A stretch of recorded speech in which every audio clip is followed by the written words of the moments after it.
আজকে বেশি করে পেঁয়াজ দিয়ে মাছটাকে করে লাল লাল করে ভাজছিলাম, ভেজে তারপরে ভুনা করতেছিলাম।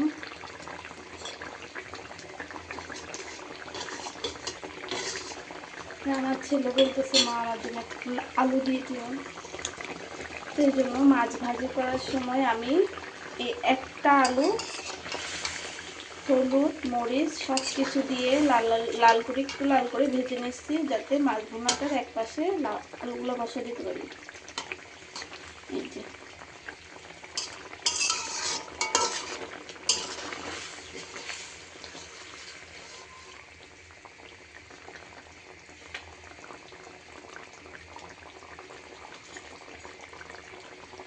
ঝোল ঝোল করে রুই মাছ একেবারে তাজা ছিল তো এই জন্য একটু ঝোল রাখছি।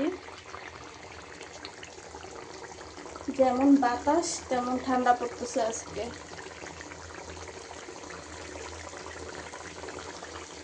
এখানে দিছি একটু জিরা বাটা, এলাচ, জিরা, একটু আদা বাটা, কারণ এগুলো না দিলে আমার ভাল লাগে না।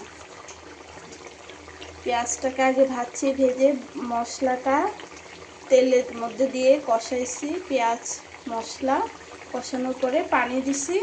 পানিটা এদিকে একটু উতরাচ্ছে মশলার সাথে, আর এদিকে মাছটা ভেজে ফেললাম, আর একটা আলু ভেজে এই যে এখন দিয়ে দিছি, দিয়ে একটু ঢেকে রাখছিলাম। আলু এখন দিছি, আর এখন হচ্ছে তরকারিটা হয়ে গেছে।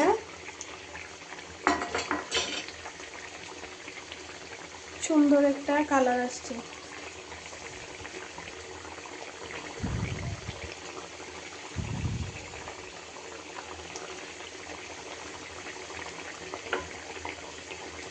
অনেক সুন্দর কালার। আর এখন দিয়ে দিচ্ছি বেশি করে ধনিয়া পাতা।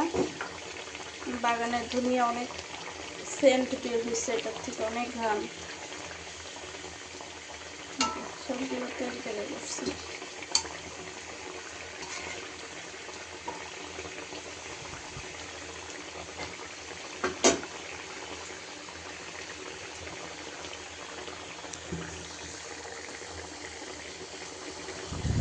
এই আমার হচ্ছে একটু ঝোল ঝোল করে রুই মাছের ভুনা কমপ্লিট হয়ে গেছে। টাটা।